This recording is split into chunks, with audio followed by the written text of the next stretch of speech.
You're listening to the Untitled Car Show in partnership with RightFootDown.com. Visit RightFootDown for your daily automotive fix. If you enjoyed today's program, please tell a friend. It's the best way to support this show. If you want to visit the archives, go to YouTube and search for Untitled Car Show. That'll bring you to the archived episodes. If you want to follow the show, just search for Untitled Car Show on Twitter, Facebook, or Instagram. You can always send an email to the show at untitledcarshow@rightfootdown.com. We're so glad you decided to spend the next hour or so with us. Without further ado, let's get into today's program. All right, we'll just go ahead and get into it. Hello, welcome to the Untitled Car Show. I am joined tonight by Amelia Dalgaard. She is the writer and, I guess, founder of MotorheadMama.com. Amelia, it's a pleasure to have you on this evening. Thanks so much for having me.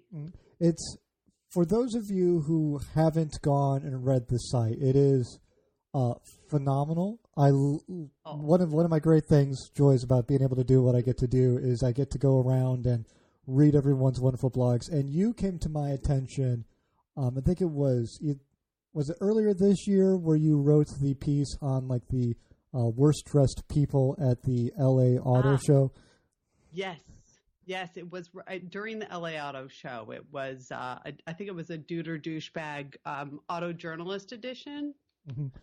Yeah, that sounds right. Yeah, Dude or Douchebag, which is a great column in and of itself. It's, it's a perfect example to me of like kind of, you have this wonderful wit, sarcasm, and, ability to be cutting without being mean, which I think is such a like fine like line to walk, and you managed to do it absolutely perfectly.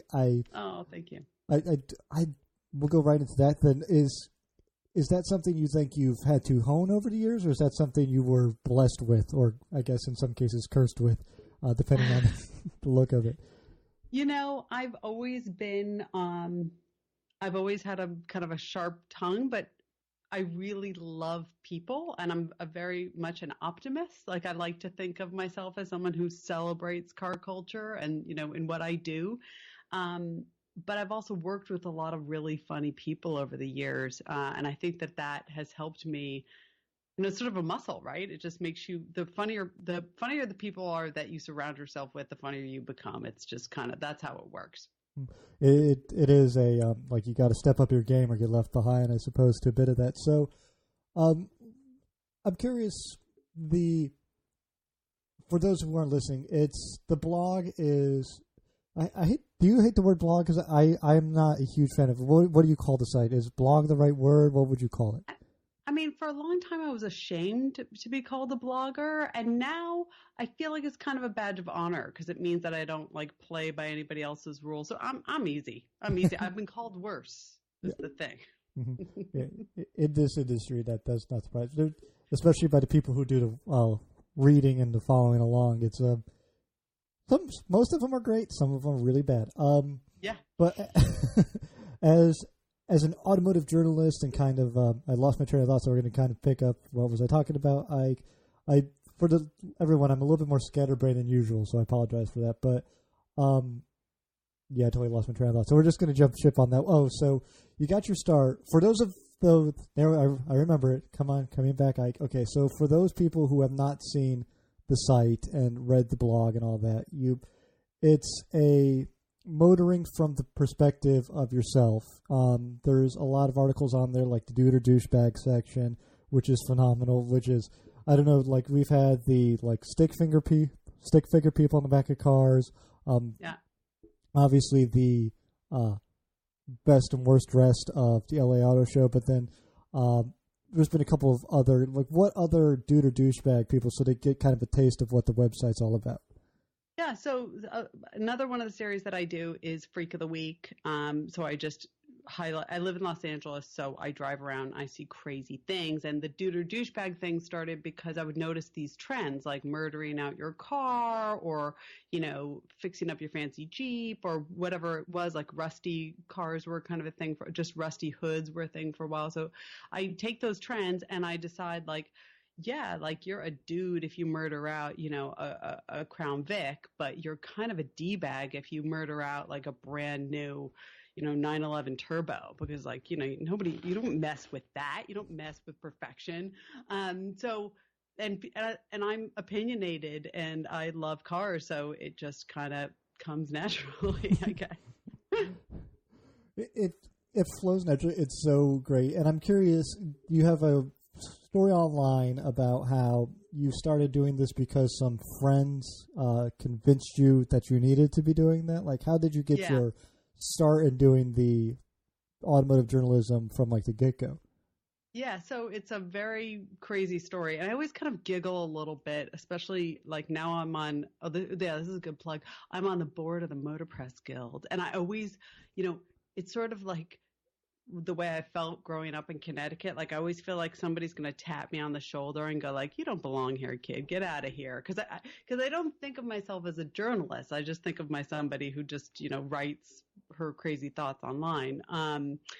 But the way this all happened was, I used to be in the design business and I had a long commute here in LA from Topanga where I live to West Hollywood. And, I'm really into cars, and the recession was so boring that I would sit there during my commute and I wasn't even thinking about work. I was just noticing all these crazy cars. And then when I get to work and I would just walk around outside looking at crazy cars, and I would text a friend of mine back east. We suffered a technical issue, so that's what's going on here. And we pick up the story once Skype reconnects right now. So I was in the design business. It was really boring. The recession had just sort of taken the fun out of all of it, but cars have always been fun to me. So I would, during my commute, take pictures of cars that I thought were cool and text them to my husband or my friend back east. And then I would just put little smart ass comments at the bottom. I had actually worked on a TV show in the 90s called Pop-Up Video, which was sort of the premise of that show. So it's just something that kind of came naturally to me. And finally, my friend was like, Amelia, these are funny, but like, man, go back to work. And I was like, I know, I'm just having so much fun doing this. And she's like, well, why don't you just write a blog? And I was like, what's a blog? So she showed me what that was and showed me the magic of Twitter, which I love. But what was crazy, the story is even crazier because I was like, okay, I'm going to start this blog and I'm not going to tell anybody that I'm doing it. I'm going to write what I'm really thinking. Like I'm going to give those nasty voices in my head a place to a little outlet. I didn't tell my husband. I didn't tell any of my car buddies. I didn't tell my family. And I did, my friend that encouraged me, she knew, but I didn't even share it with her.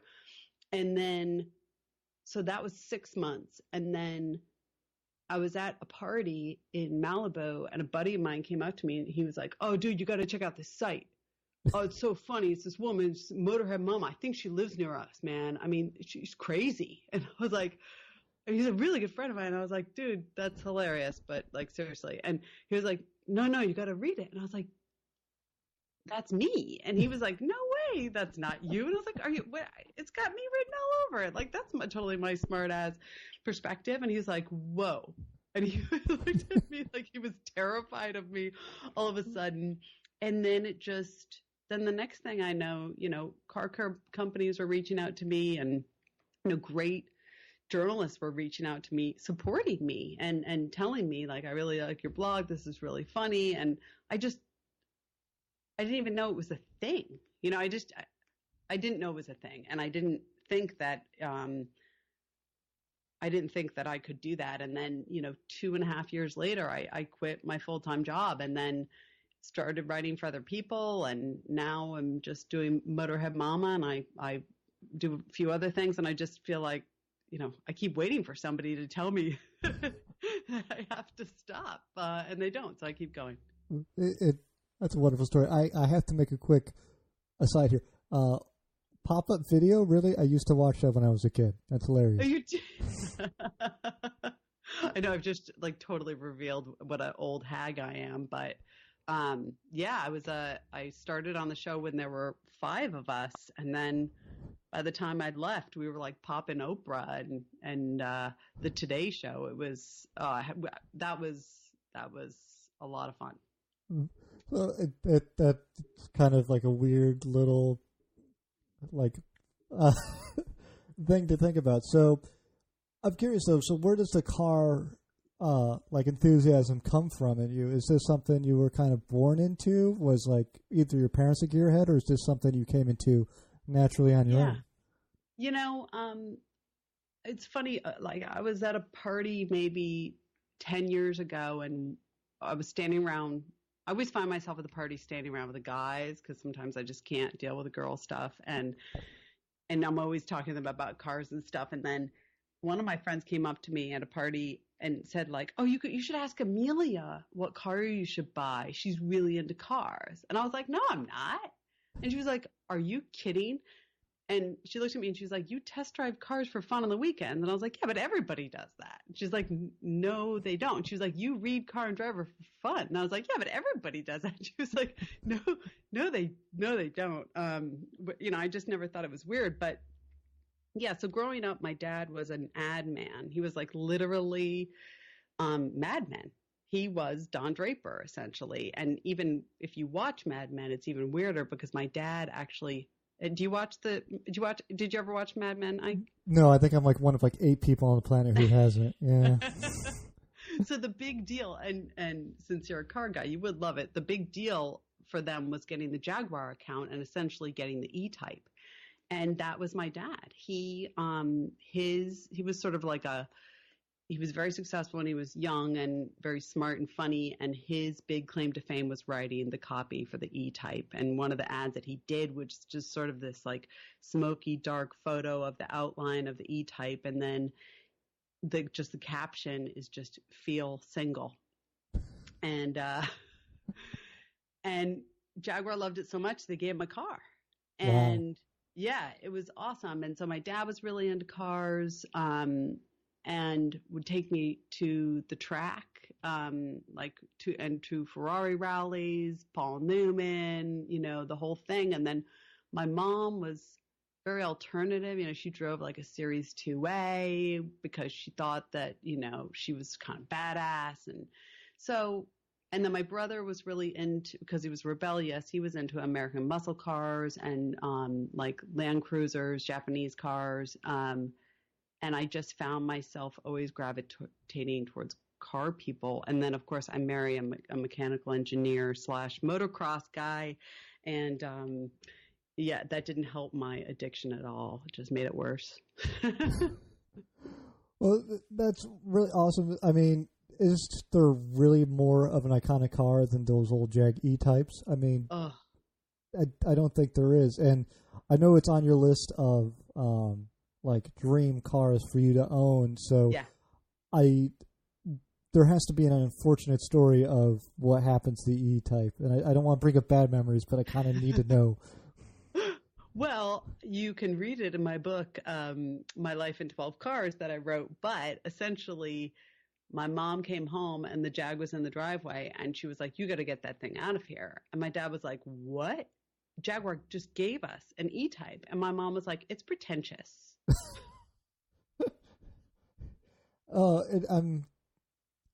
Like what is? I'm sure you've looked it up. What is the street value of an E-Type now? It's got crazy.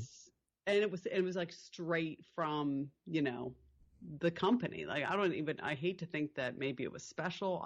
They adored him, so it would have been special. So I don't know. It's so depressing. And then the worst part is then Dad got the AMC account.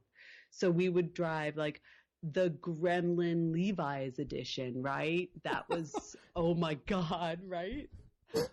How shocking to you was that as a child, like going from the Jag to the AMC? I'm sure it was just like, what world did I just go into? It was so sad. And then they had Land Rovers and Peugeots, you know, and I was growing up in the 70s, so it was a big deal that we didn't buy American cars, and that made us sort of targets for a little bit of talk around town that we drove these strange like French and English cars, and why can't we just buy a good American car? And then we started buying then Dad was friends with Bob Sharp, who, did the whole Newman racing thing. Yeah. And so we started buying Datsuns, then Nissan from him. And that was super fun. That was great. And then we got into Saabs and, that makes us insane.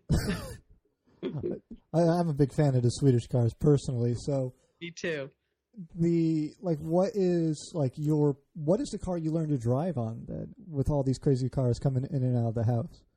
I think about that so much because I have my daughter now who, as she reminds me, can get her learner's permit in, very soon. And so I've got to teach her how to drive, and I certainly don't want to blow my clutch. So my dad taught me on his Saab 900S. And it was just, of course it was a manual, and of course he made it excruciatingly hard and painful, and terrifying, but I'm really grateful that he did because I learned so much in the process. It was great.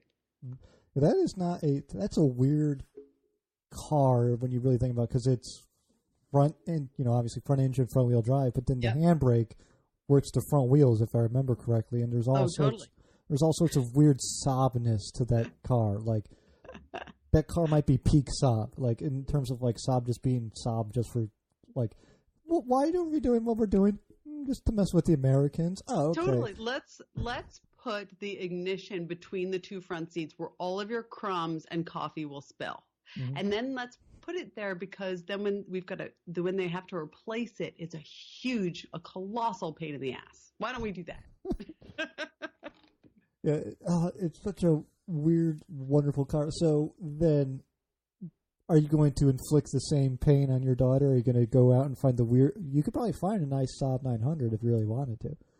I'm going to find the big. I was thinking I want it to be like a truck clutch, I want it to be like a John Deere, where her left thigh just comes straight up to her ear, and she's got to put all the way in. So she just, I want her to suffer. I mean, maybe it makes me a bad person, but I don't want, all these LA kids. It's they get their learner's permit and the parents just toss them, keys to a 3 Series, and it's like, oh, congratulations, or here's a Prius. No, my kid's gonna work for it. Hell no. Yeah.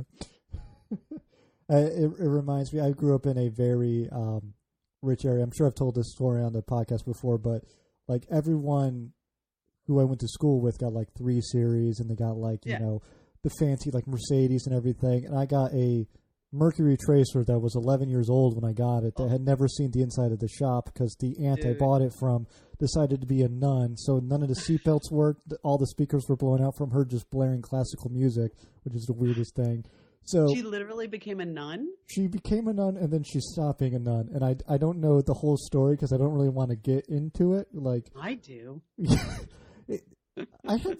It's the part of the family where it's just better off you don't ask follow-up questions. I'm right. Sure everyone has that so why did you decide to do this? Well, and then it gets to a point where you're I don't need to know all that.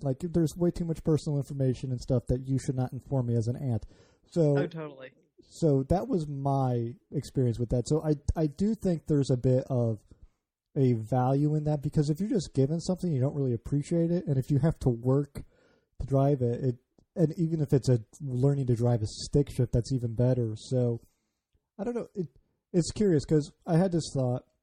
I've asked a couple of the other presenters who have been on recently, and I'm starting to think that there might be a swing in car culture. I almost feel like it's becoming more in the younger generation, more of a girl thing, because a lot of the my nephews and people who you would think are be itching at the trigger to get into cars, or would have been back in the day, really don't seem to care anymore. And now it's much more of all the nieces are oh, I want to get into that. And, I want to learn to drive stick because it's not a lot of people know how to drive stick, so I want to know how to do it. It's what happened?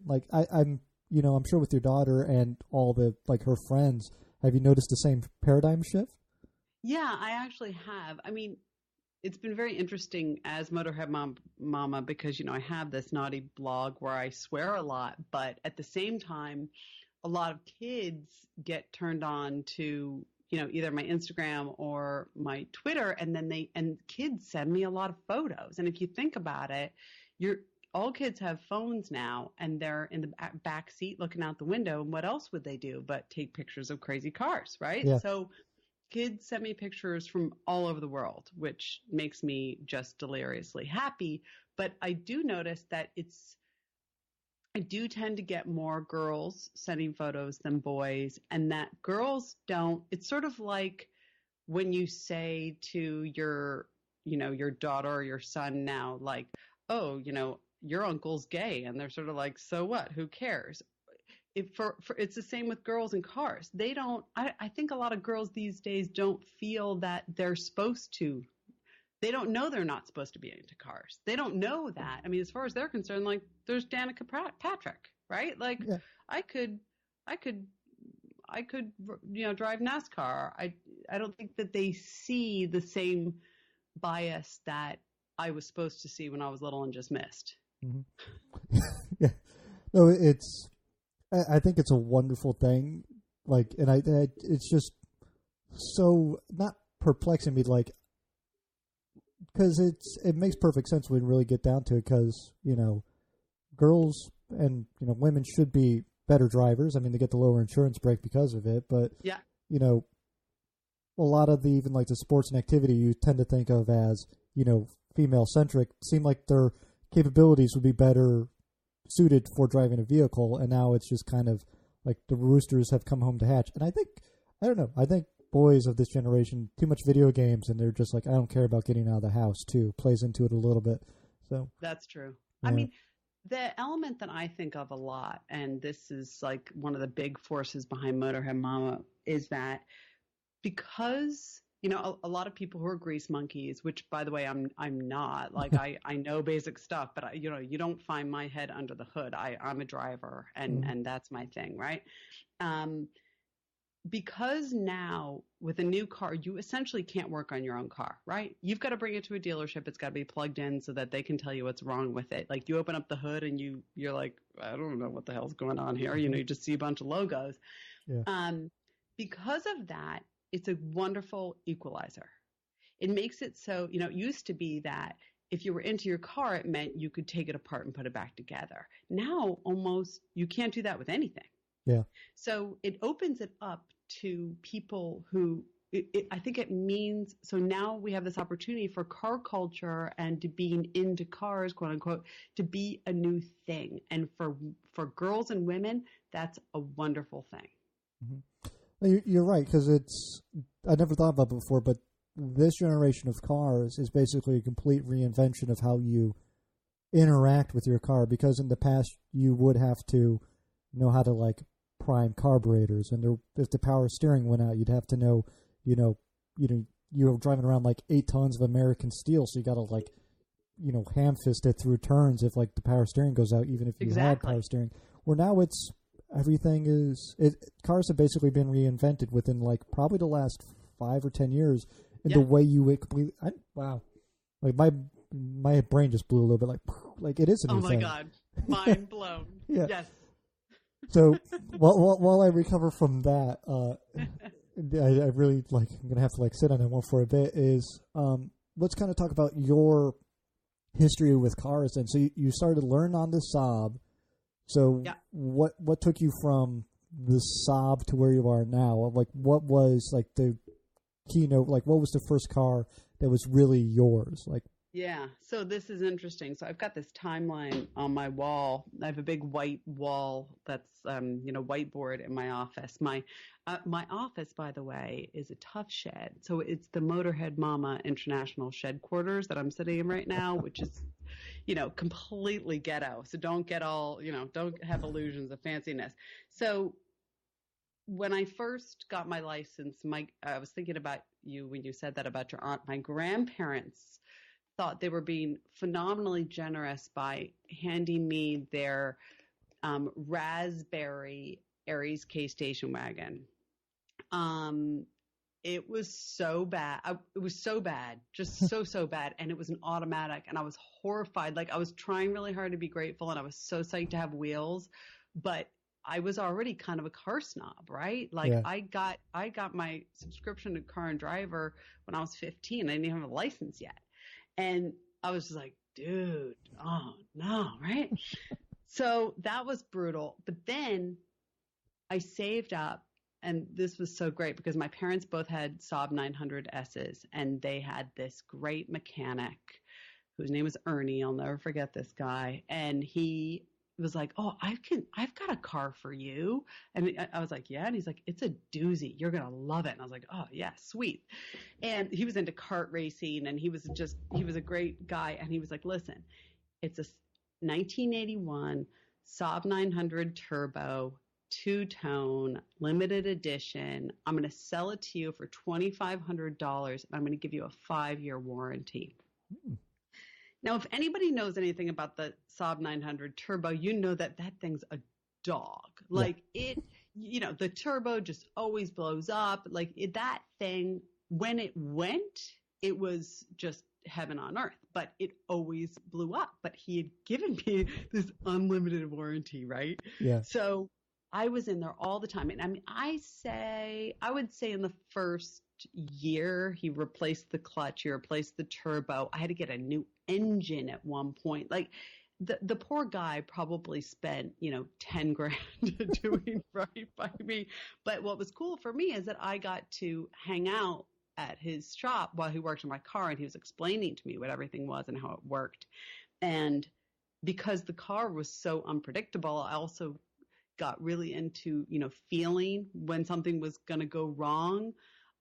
Like, to this day, whenever I drive an electric vehicle and, or the cars where the engine turns off at the light, I have my heart skips a beat because with that Saab, anything could happen at a stoplight or a stop sign. Like, the engine could turn off at any moment. So that was the car.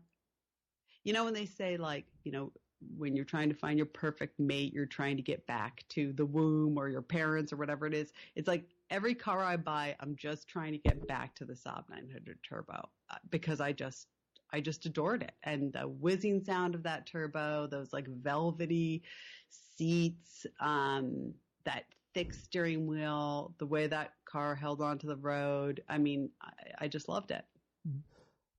Again, it's Saabs have this character to them that no other brand, I think, like, has been able to do. Like, there's just something about being in a Saab, and I've never had the privilege to own a Saab, but I've been in a bunch, and it's like I could see, like, a Saab seems like the car where you get into it and you have to give it a name. Like, it just has a character. Yeah. Mine was Crop Duster because it did burn a lot of oil. I was hoping it was that reason and not because of, like, the passengers in there. Like, every time to get out for some reason.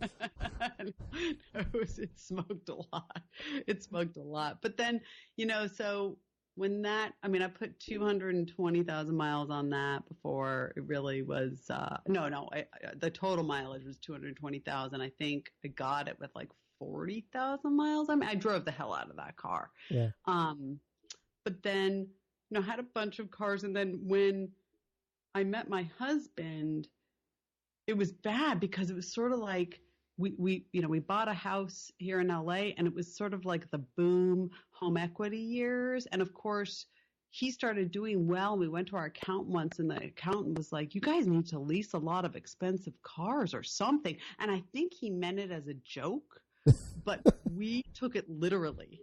Yeah. Oh, lease stuff? Got it, yeah. Totally. There was like smoke behind us when as soon as he said that, because we were just out that door as quickly as possible. So, Miss Turner as your tax consultant, I think you need to smoke more crack. Yeah, I think it seems like, wait, where'd they go? Yeah. He was great. I love this guy. So, I've had this is sad, but okay, I had too many Cooper S's. I had the first, actually, I'm proud to say I had the first Mini Cooper S convertible in California, which I loved as well. I've had 3 X5s. I had the first 4.8 in California. I am driving an X5M right now because, as I said, I do like temperamental cars. Yeah. Yeah. The X5, I don't mind as much as the X6 because the X6 seems like okay, good. I wanted to broach it carefully because I wasn't sure how you're going to feel about it. No, offend me if possible, but you didn't because I hate that thing. It's so ugly. It looks like someone making like an ugly face or like sticking out their lips or something. I don't know. It's awful. It looks like a big ugly dog taking a crap to me. Wow. It's so great. I'll never forget my remember when Ford came out with the Taurus station wagon? Yeah. And my aunt, who was like totally uptight Connecticut, we drove past it one day and she said, yeah, that car looks like it has dump in its pants. Right? Yeah, I loved her just a little bit more that day. My parents had one of those very briefly when we were growing up. I did like very vague memories of it, and that is a turd in its pants mobile. Like, like I remember looking out the back of that thing. Like, I think that might have been the first time in my life I remember being embarrassed. When I recollect I'm in this car. And there's people coming up behind me, and they assume I'm in this car by choice, and it's not the case. So. Eject. Yeah. Like, get me out of here, like, help us. No, terrible car. So, yeah, the BMW X6 is the Ford Taurus of our Ford Taurus wagon of our day. Yeah. What's weird, what's upsetting about the X6 is that it came out, and it was just so deplorable, but then Mercedes followed suit with that enormous crossover whose name I can't. Is it the GLC? Is that what that ugly thing's called? I just saw one. I'm actually driving home tonight. Sure. Mercedes naming nomenclature is like doesn't make any sense. Yeah, it's like there's a G and like the Q maybe, and like there's a C in it and like A for some reason. I don't know what the L even stands for. It's like, you know what? It's the Mercedes midsize SUV. That's pretty much how I go, right? Exactly. Yeah. But it's the enormous, ugly crossover with the emblem as big as a baby's head. I know which one you're talking about. Yeah, I don't remember which one that one. Yeah, but that one has a bit of the dog taking a dump rear end on it too. Like, yeah, it totally does. They're awful. I don't really get the whole thing. Mm-hmm. To me, it just screams. And this is what I get with a lot of impression with a lot of new cars is. The designers are trying to make cars to appeal to people who don't care about cars but want other people to think that they care about cars. Totally. It's like, but it looks kind of coupe-ish. Like, coupes are supposed to be cool, right? Yeah, but I want an SUV, so I'll get this. Like, no one over 5'2" can sit in the back seat, but whatever. It has no cargo space, and also just go out and get a fucking station wagon because why not? Exactly. But, exactly. Yeah. And I am one of those people that am driving an SUV because I just want to be high off the ground. Like I drive on dirt roads, like am I doing any off-roading? Let's not kid ourselves. It's an X5M. Like, no, I'm not doing any off-roading, but it's fast as hell and I love it. Mm-hmm.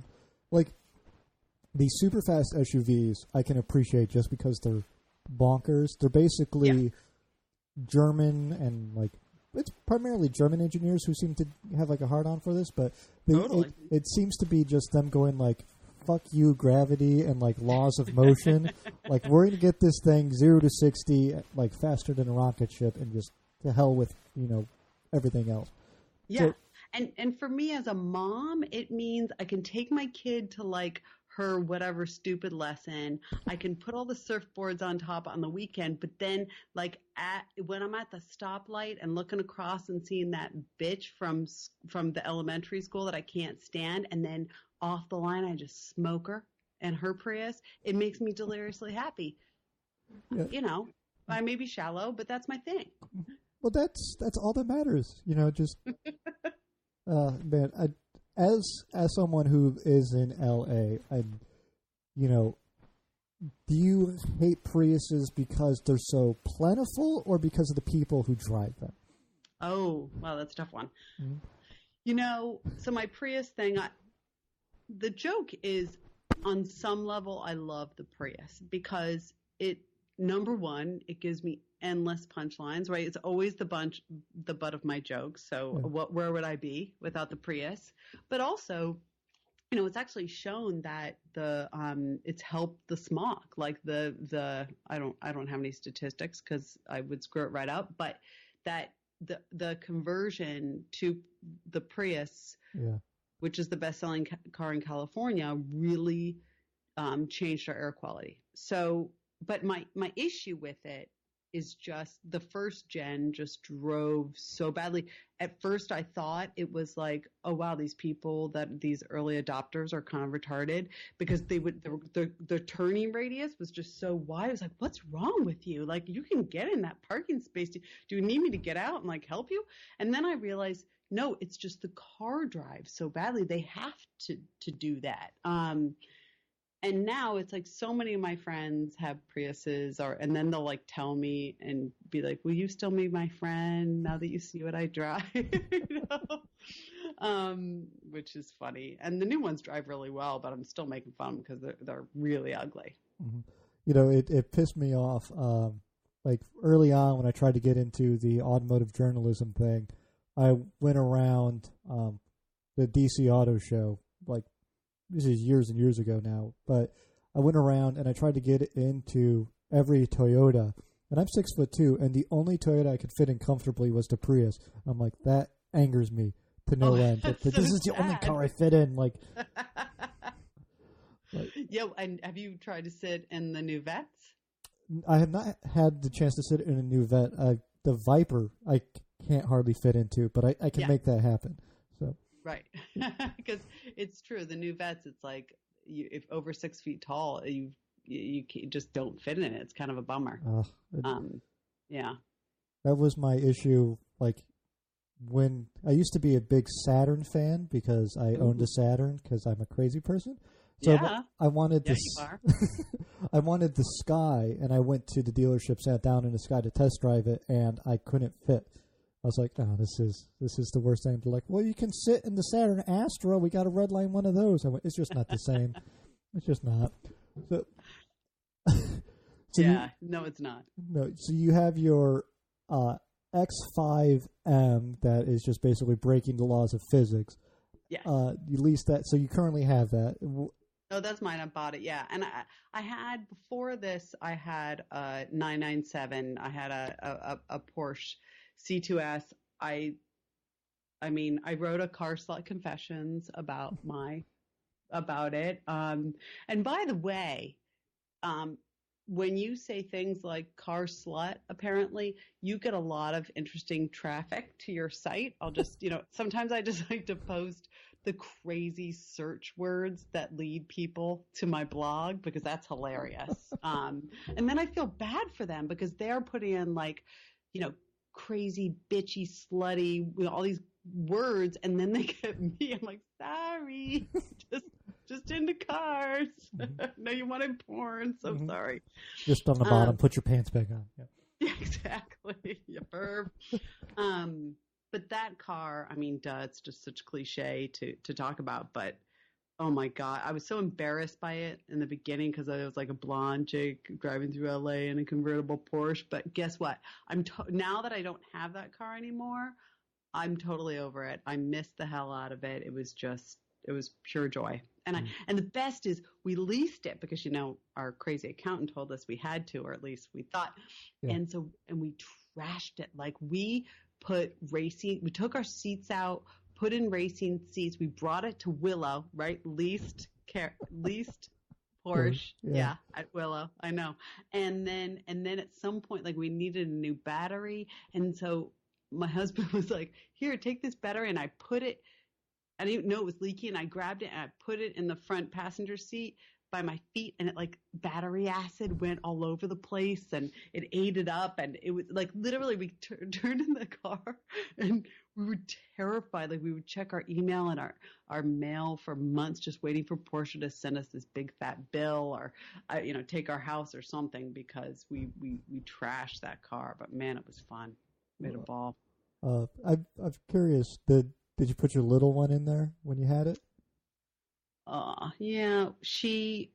We bought it, and we drove home from the dealership through Topanga. Have you ever been to Topanga Canyon? No, I have not. It's on the list. So. Well, when you come, we'll do some driving, some canyon carving, and it's just a wild street, right? So it's curvy and hilly, and my husband was driving home. I was like, dude, you got to slow down. He's like, oh, no, we're good.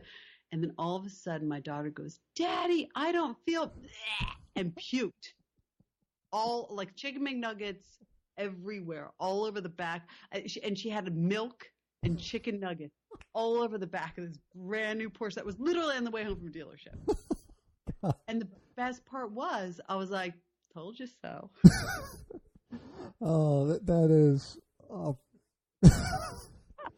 I know, he hasn't divorced me yet. It's a miracle. Oh, that is just I'm picturing the dealer or like some poor guy who's reselling that afterwards. Like he comes in off of lease, and the guy who got it afterwards, I'm just picturing him somewhere like, wait, battery acid and milk pukes? Like, no wonder I got such a good deal. Like, no kidding. But the joke is, I still miss it. I'd still buy it tomorrow if I could. Mm-hmm. It was a great car. I mean, 911 Porsche, they stuck around for a reason. If they were crap, they would have died off.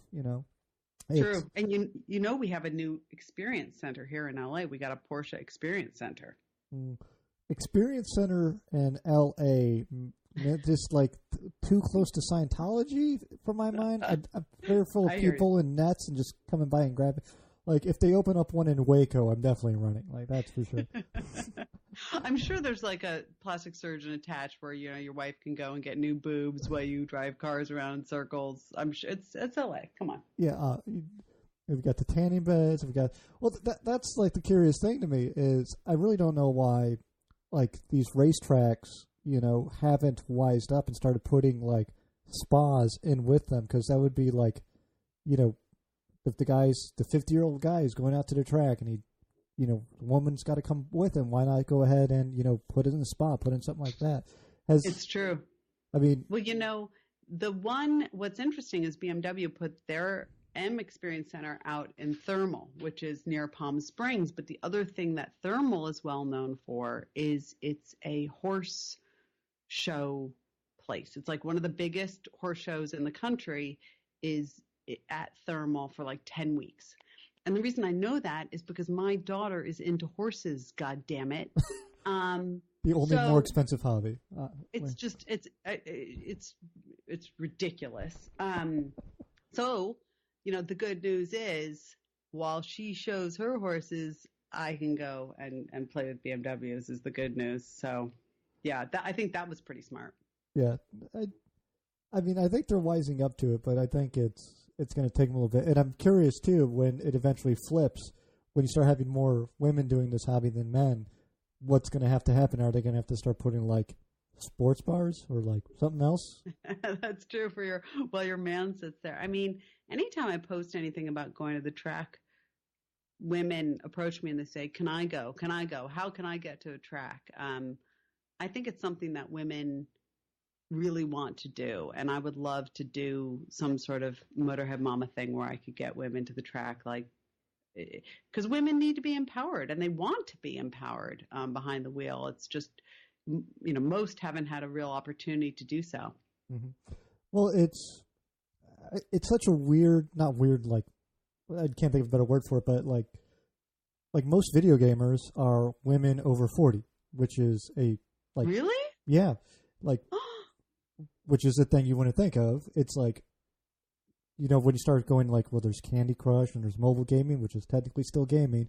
Then the people who are putting in more time and more effort into that are, women over 40, which is crazy. When I was like, if you would have told me that when I was 8 years old, I'd be like, nah, that's never going to happen. So that's a thing. And then we got the paradigm shift with the younger kids and with the drivers. And I don't see why it wouldn't be the same thing with, because driving, I mean, we all do it. I mean, especially, you know, a lot of women, you know, want a hobby. My wife is a good example of this, where, you know, she's professional. She does this, you know, she's nurse and she's going down this project line. But when you get out on the other end, you know, when you retire, it's like you're going to need something to do. You know how to drive, and a racetrack looks like fun, so why not? Yeah, you know? Yeah, for sure, I don't know. Well, you know, it gets back to this idea, and I think you and I talked about this before, but you know, this whole concept of car people changing and how, you know, people, this will change. It is changing, and I think there are a lot of people who,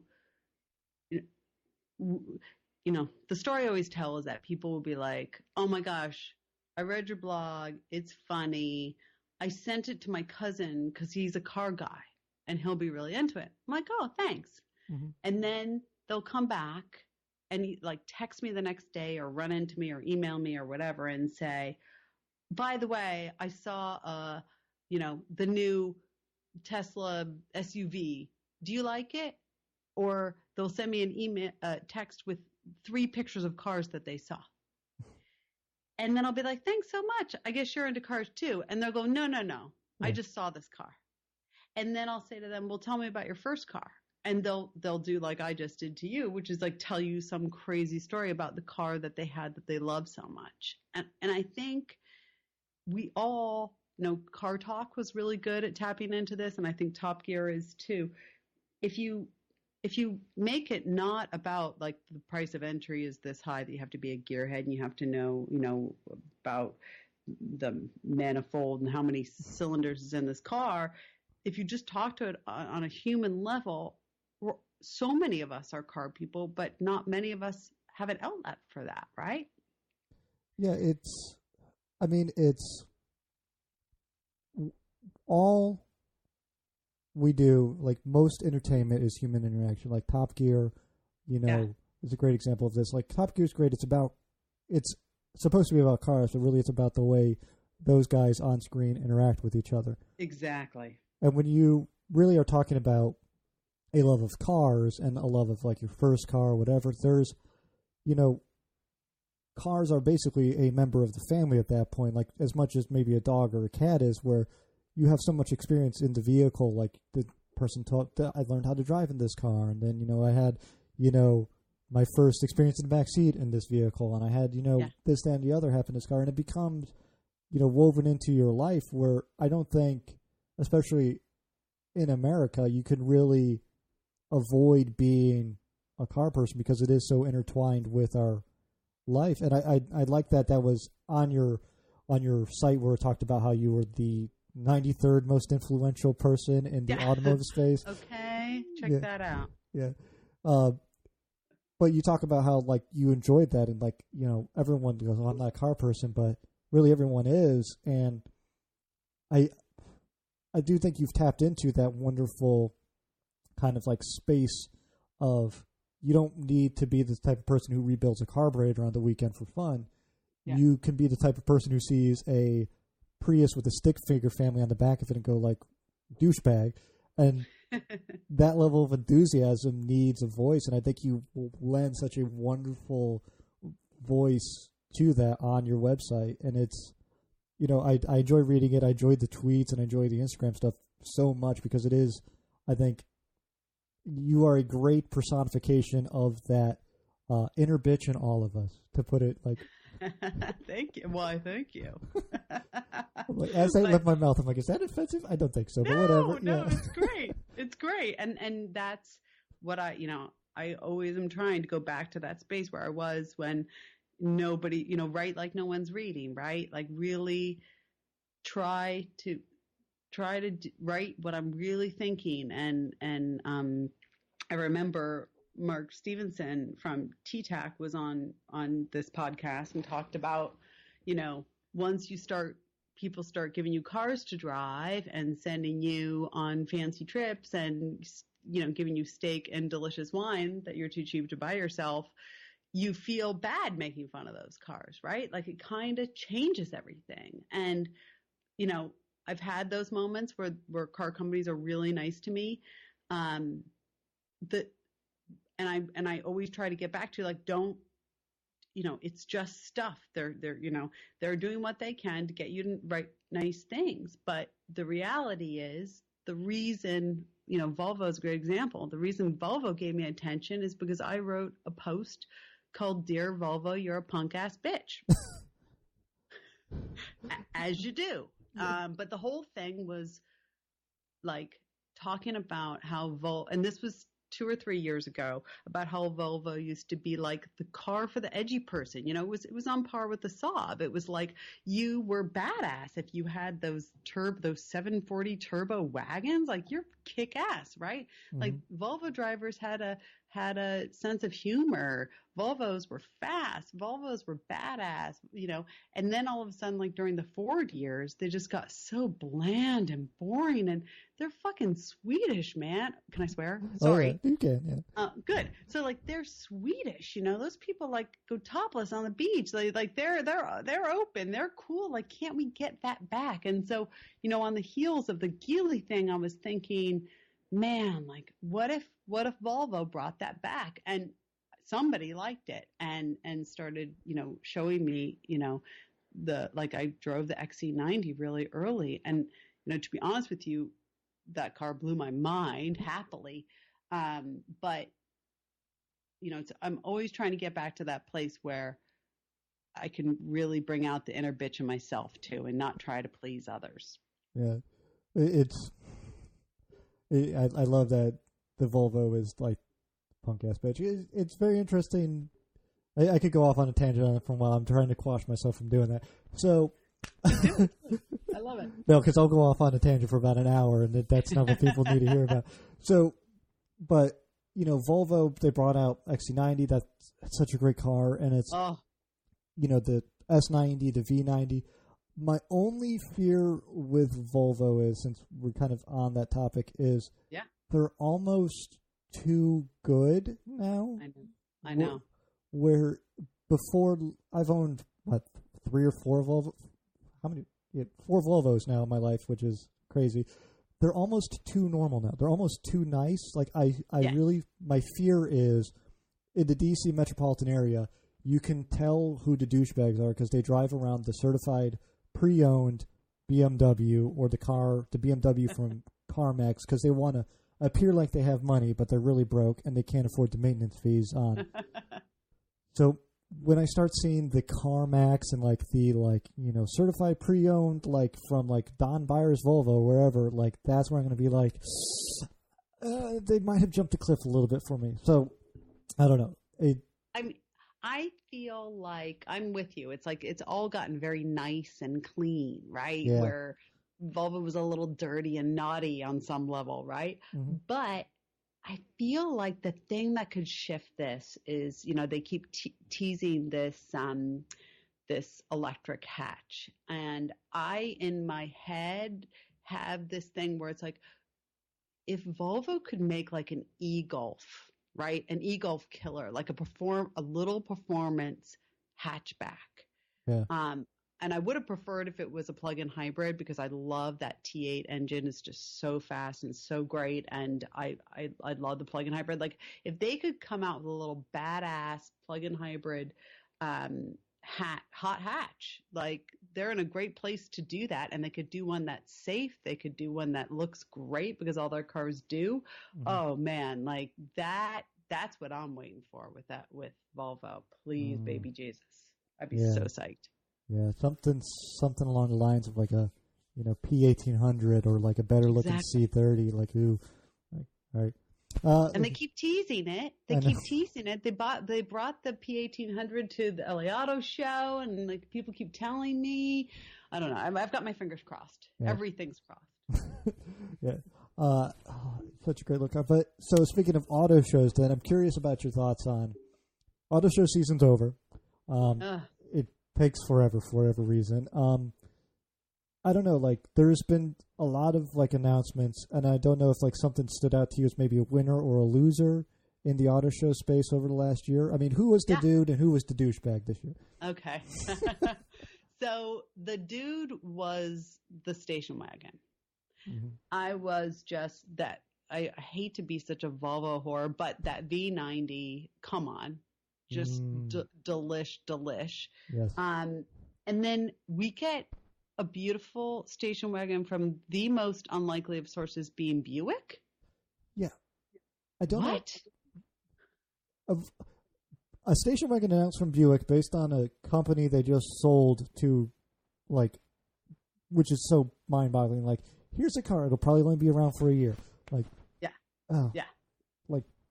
like, GM has a way of doing that to us. So, no, it's a gorgeous-looking car, and the V90 obviously is a very gorgeous-looking car. And I do think, speaking of trends coming around, I do think the station wagon is like due for its like rebirth as like the cool vehicle, which I've been waiting. I've been waiting and waiting and waiting. I keep saying it, but it's like I don't know. I'm so a huge station wagon fan. I remember I was at the BMW dealership, and the guy that I was like, can I just get a 535 station wagon? He was like, you'll be waiting for 6 months. And I was like, well, I'm way too impatient for that. And then he said, you know who just brought, and this was a while ago. He said, you know who just brought over M5 wagon? I was like, who? And he said, Pink. And I was like, I used to hate her, and now I love her. She's a genius. It's weird how that like celebrity thing can make you completely change opinions on them. Like I read about Lady Gaga's like car collection. I'm like, and now I'm a fan. Like she's that's all it takes for me. It's like, yeah, you drive something cool and you're into it. I'm down. Yep, totally down. 100%. Yeah, like a whole bunch of old like weird European cars, and it's like, yep. Now I like Gaga for some reason because that's how that works. So, who failed this year? Maybe not failed, but who kind of was the douchebag of the auto show this last year?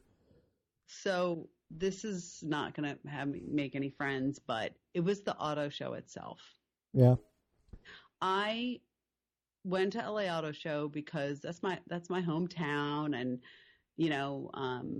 I wasn't going to see anything in particular, but it was like, I was going to see everybody I know, and I just love it. And to be honest with you, my favorite part of the LA Auto Show is always Kensha Hall, which is downstairs where they have all the crazy stuff, where like Dove Magazine does its shit. I love that. It's like they have like the booth babes. Like it's just the most inappropriate. It's like mini SEMA, but dirtier. It's fantastic. So I always go to the LA Auto Show. And then when it was time to figure out if I was going to go to New York and Detroit, I'm always like, yeah, whatever. Like if somebody sends me, I'll go. But I'm allergic to snow. So, New York, I just, even down to the wire, my daughter was like, oh, Mom, will you please not go this year? It's always during my birthday. I want to go to an auto show. And I was like, you know what? I'm not going to go. And I didn't go to, I wish I had gone to CES, to be honest with you. That's the only, I think we can call it an auto show now, can't we? Basically, enough announcements are happening there that it basically qualifies. It's just the more tech-oriented companies now. So. Exactly. And it feels, to be honest with you, more exciting, right? It's like cooler stuff, and there's a lot of energy where the auto shows are all struggling. Who are we kidding? But it feels it's palpable now, and it's uncomfortable. It bums me out because I love a good auto show, but there are too many. Mm-hmm. They're fighting this weird, we want, like the auto manufacturers want to put out information before the auto show, which causes the auto show not to matter as much as it once did, and every year I say, I'm going to go to all the presentations because I'm going to watch the presentation, so it's going to be great. And then I go and I watch the presentations. I'm like, by the third one, I'm like, I'm out. Why am I here? Like, you're right. Exactly. Mm-hmm. Subaru, we're going to show you a cartoon about people in space inside a giant 7-person like SUV. Like, that we're not making anytime soon. Yeah, and Acura was like, "We're showing you our new dashboard." I was like, "Are you like?" I walked out in the middle. I was like, "Are you serious? This is so like last year I got the NSX GT3. Like what? Like that made me sad." I was like, I was just really sad about that. But at the same time, I feel for the automakers because you have to create excitement somehow. But so. To be honest with you, it was sad because I really didn't feel like I missed anything. Mm-hmm. I almost wonder if what should happen is if all the auto manufacturers should get together and go, we're going to have one auto show this year in a location, and that's going to be the one that matters. Wouldn't that be great? Make it LA. It would probably be either LA or Detroit because I don't think they would bother with New York if it was just going to be one big one. So mm-hmm. Have you ever been on that auto show thing? Have you ever been to like a small auto show? Oh God, I went to the one in Orange County once, and that was depressing. And I go, every year I go to this thing called Alt Car, which is in Santa Monica, and it actually was like one of the first EV shows in the country, and it's a freak show.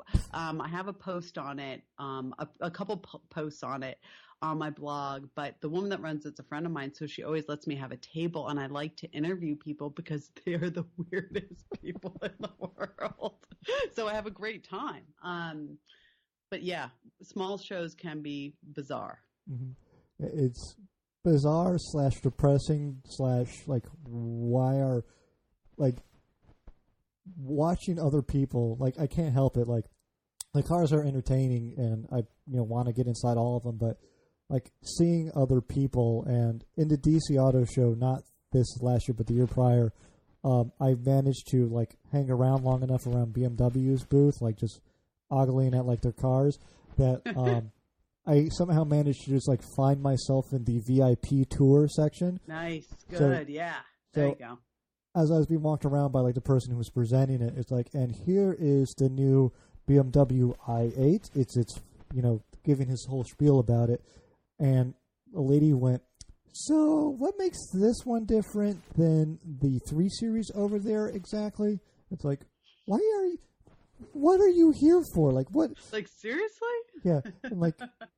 Can I get into this one? And what's wrong with its doors? They don't open like normal cars. Like, I'm like, I'm out. Like, I gotta go. Like, this lady's gonna drive me nuts. I can't. I was like, oh, I know it'll be funny. I'll tag along for like an hour and just follow these people around. I was like, no, this lady's gonna drive me nuts. I just know. It's depressing. It's totally depressing. But so I have a little like, I have a few like bucket list car things, and one of them is the Tokyo Auto Salon. Because anybody that wants to like cover a Toyota and cotton candy is a friend of mine. I'll tell you that much right now. I need to get there. I have to see all that crazy. I used to live in Japan, so I'm a little bit of a Japanophile. And when they do crazy stuff with cars, it just makes me incredibly happy. There's this wonderful fact that like no one in Japan takes their car modifications really seriously. Like everything's way over the top, and it's just nuts, and I love it. I know. Yeah. Like where else in the world would like just covering a car and cartoon characters basically be like considered badass? Like, the giant pipes out the back and like heart-shaped exhaust, and no one gives a shit. Like, I love it. I love it too. I really do. It's just, there is a lot of only in Japan. And, I haven't been to the Shanghai show, but supposedly there's a fair amount of over the top there as well. Well, I'm curious, have you ever thought about owning a K car since we're talking about Japan? It's not really on the list, to be honest with you. And the list is long. I don't wear an engagement ring or a wedding ring because I'm still waiting for my E-type, and I've been married for 17 years. So, yeah. It makes sense. The E-type is kind of like the exact opposite in terms of like K car, like on the spectrum of like automobiles. Somewhere in between's a minivan, but that's all I know about it. So, no, it's not on the list. And I like weird Japanese cars, but that's not one of them. Quite interesting. Well, I'm we're a little bit over time, and I just looked down and realized that. So I want to kind of run through. See, it's weird. So you've listened to the show before. So have you heard my see? It's always weird when people say they do. I don't know why. And yeah. Why anyway, is that weird? You put it on the worldwide. It's worldwide. I don't know. Though the weirdest thing is I've been recognized by my voice a couple times, and that freaks me the hell out. Oh, that's cool. That's super cool. Like, I have no idea what you look like. But there's videos and pictures out there if one is willing to look for it. But it's I'm gonna find them. Yeah, it's not as handsome as you think. And sorry, like it's. I'm just picturing Jason Statham, and I'm just totally going with that from now on. Yeah, I'm just going to put that on my business cards. Picturing Jason Statham, like. Perfect.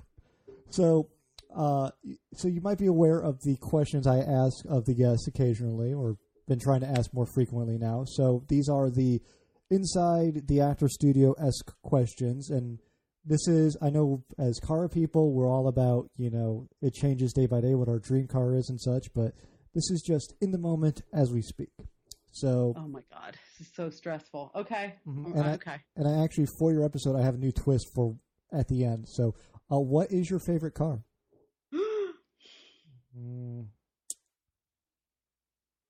We're talking like all time, or that I've owned? All time. Any vehicle. If you could go out and you could reach back in time and pick up that like Jag that your father owned, all the way up to like I just want a Bugatti Veyron for just to go fast. So. I'm gonna say a Dino. A Ferrari Dino. Yeah, because also it wasn't the fancy Ferrari, and that makes it cool, and it wasn't appreciated when it came out, and that makes it cool, and it just looks so good. Like, oh shit! But then there's the Pantera. Okay, I'm gonna stick with a Dino. Okay, what's your least favorite car? Oh, I mean, that is really, really, really hard. And I'm not even going to say the Prius or the Pontiac Aztek. Mm-hmm. No, those are the easy ones. You never punch down. Yeah, those are low hanging fruit. I mean, I think the X6, because it really like disgraced the beauty that is the X5. That makes perfect sense. You take beauty and you destroy it thereby. Yeah. What modification trends, we're talking about like stance, brodozer, truck nuts, or whatever, do you find yourself attracted to? Oh my God. I mean, listen, if you've read my post, I love big nuts and I cannot lie. Mama loves me some truck nuts. The bigger, the better. I'm sorry. I love them forever. Yeah. I've sensed a bit of sarcasm, but I can't be 100%. No, it's not even sarcastic. That's the thing. It's like the more over the top a mod is, the more I love it, and that's why I do Freak of the Week. It just makes me so happy when I see someone putting so much energy into a car. I don't know. It just, even if it's like offensive or awful, it just makes me smile. That is a true appreciation of art right there. I think is what that is. Like, even if it's offensive, it still is good. So that's art. Yeah. For sure. So what is your least favorite modification trend then? Oh, man. Is it based on your EV talk? Is it crazy people who put electric motors into cars for no good reason? No, I kind of get that. Like, I think there should be more electric motors in cars. I mean,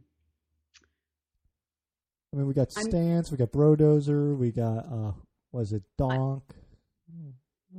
I have to say the bad rap.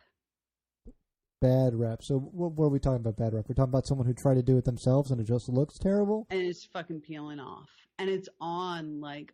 There's one in my neighborhood that I see it's an X5 and they put a bad wrap on it. It's like peeling off all over the place. And it's like, why didn't you just get a can of spray paint? Just, if you're going to do it, just do it. And it was matte black. It's like, just do it. Don't mess around. And I'm not even anti-wrap. It was just really poorly done. The bad wrap. So there, where I go to DC, I pass a BMW X6 with a murdered out flat black wrap that the driver probably did themselves. That's sitting on 22-inch chromed out rims, and I'm just like, I'm confused as to. It's perfect. Like, do you have a penis? And, like, does it grow inside you? Like, I'm so confused as to what this is supposed to be. So, it's just so bad. And I hope it's like a stockbroker. Like, that would be so great. But I'm pretty sure it's not. It's someone in DC who I'm sure thinks they're more important than they are, because that's pretty much all of DC. That's true. All right. What car do you dread to be stuck behind at a red light? You know what? It's always the Honda Odyssey. That makes perfect sense. Yeah. It just always is. And I know there are kids in there, and I know they're screaming. I know that woman's miserable because not only does she have screaming kids in her car, she's driving a Honda Odyssey, people. I took a picture today of a Honda Odyssey. I'll have to tweet it. On PCH, right? Lovely, beautiful PCH. And on the back it said just married. And I was like, seriously? Like, nobody could give them, like, no, take my Prius. Don't give them a fucking minivan on their honeymoon. It's like, that's a really bad way to start a marriage, in my opinion. Yeah, like, unless you're sleeping in the minivan because you're on some sort of weird worldwide quest, no. Oh, that's good. I'm going to go with that angle. That makes me feel better now. Maybe that's what they're doing. They're camping. Mm-hmm. They're just free spirits. Mm-hmm. They're on their way to the Flyer Festival or whatever the hell that disaster was down there. I'm obsessed with it. I don't know why. I'm obsessed with it just because it's like everything I hate about society and all these people got screwed, which makes me just giggle. It's awful. Yeah. So, what automotive sound or noise do you love? What automotive sound don't I love? I love the whiz of a turbo so much. That's one of my favorite sounds. Like a good downshift is just like, I literally, yesterday I was driving home from Trader Joe's and my car's in the shop, shocker. And I'm in this 330 loaner from the dealership who hopefully won't listen to this. And I was like, oh, these aren't my tires. Like, I'm going to go rip through this. Right. And I literally was like sweating halfway home because I was going so fast and I was having so much fun. I had like the windows down, the sunroof open, music blasting. I had it in manual mode. And I was like, this makes me so happy. Like, all these sounds, all these feelings make me so happy. I hope other people feel this way too, or as many people as possible get to feel this way as a middle-aged woman. Like, Yeah. To me, that sounds like heaven. Perfect little car that you don't have to worry about if you put into a ditch. All the wonderful sounds and noise. So then, what automotive sound do you hate? Oh, well, I mean, a grinding clutch. Nobody likes that sound. And I hate no sound.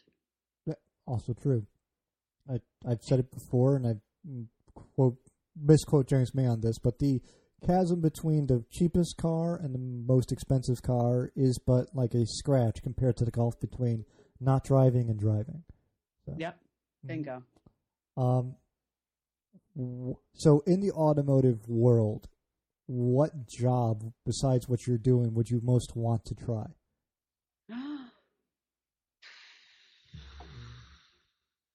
Oh, wow. I've never thought of that. I can't be Jeremy Clarkson. You can be Jeremy Clarkson, yeah. You just get to, like, take over his... I don't know if you want to take over his body, but we'll just give you a Jeremy Clarkson mask. Yeah, you could keep the bod. But, like, if I could be on Top Gear... I mean, who doesn't say it's sort of cliche? Of course, it's ridiculously cliche. But just them just handing me keys over and over again and saying, like, oh, no, you can say smart-ass stuff and swear all day long. Like, yeah, that makes me so happy. So, yeah, that's the job I'd take. I don't want a job where I have to work for an automaker. I couldn't do it. I'm not good with the man. No, I'd be kicked out pretty quickly. So that's the next question. And what is the one that you would be the worst at or you'd least want to do? Would it be yeah, like just like brake changer? Like, or are we talking about like in the organization somewhere? Yeah, I think if somebody had to, like, if I was a designer, right, and I was like really talented, and they were like, "We need you to design X," right, and they gave me those parameters, and I didn't like them, right? Like if they told me to design, like, we want you to drive an enormous crossover SUV because the X6 has done so well. Yeah. I'd be like, no, that's okay. I'll go to McDonald's. Yep. Like, you can't make me do this. I'm leaving. Yeah. Exactly. Right. Temper tantrum. What is your automotive pet peeve? I have so many of them. It's like, it's just like clean Jeeps really bother me. Like, don't have a Jeep and have it clean. That's retarded. So here's the one that gets me the most, and I literally yell at people. Wait, why do you have a brand new insert like Lambo, even like BMW? I see them in Ferraris, Bentleys. Why do you have a brand new car and you're holding your phone to your ear? Tell me why. Oh, that drives me nuts. You get that one, and then you get the one where, like, they're like, "Oh, I'm using the hands-free device, so I put it on speakerphone and hold it right in front of my face as I drive." That is pretty bad.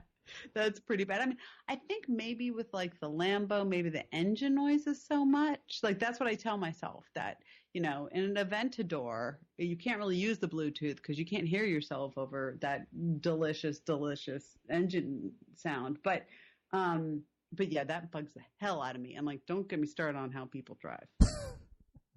So this is my new twist on this whole thing. So we talked about your least favorite car, your most favorite car, your least favorite trend, and whatnot. So we're going to make you make a choice. If you had to own one for the rest of your life,